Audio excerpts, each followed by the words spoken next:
खानापूर तालुक्यातील भूड, लेंगरे आणि करगणी येथे घरफोडी, चेन स्नॅचिंग आणि मारहाण करून लुटणाऱ्या तिघांच्या मुसक्या आवळण्यात पोलिसांना यश आलं आहे.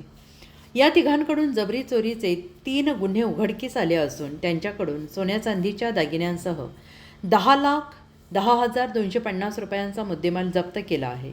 स्थानिक गुन्हे अन्वेषणच्या पथकाने विट्यातील बळवंत कॉलेज समोर सदरची कारवाई केली आहे. अक्षय महादेव माने, वय वर्ष 26, राहणार वळवण, साहिल कुंडलिक चव्हाण, वय वर्ष 21 आणि सचिन विठ्ठल माने, वय वर्ष 23 हे घरनिकी अशी अटक केलेल्यांची नावे आहेत. पोलीस अधीक्षक संदीप घुगे यांनी जबरी चोरीचे गुन्हे उघडकीस आणण्याचे आदेश दिले होते. त्यानुसार स्थानिक गुन्हे अन्वेषणची विविध पथके तैनात केली होती.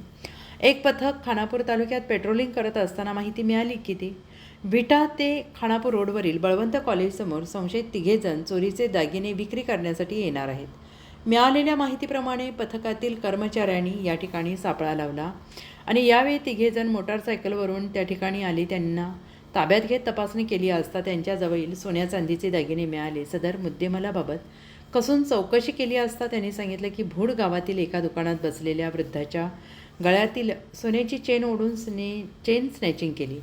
लेंगरे माधळमुठी रोडवर एका दुचाकीस्वाराला धक्का देऊन त्याला खाली पाडून त्याच्या हातातील गळ्यातील सोन्याचे दागिने काढून घेतले. तसेच करगणी येथील घरात ठेवलेले सोन्याचे दागिने चोरल्याचे सांगितले आणि यावेळी या तिघांकडून 10,10,000चा मुद्देमाल जप्त करत विटा पोलिसांच्या स्वाधीन केला. Bureau report SVN Marathi, Khanapur.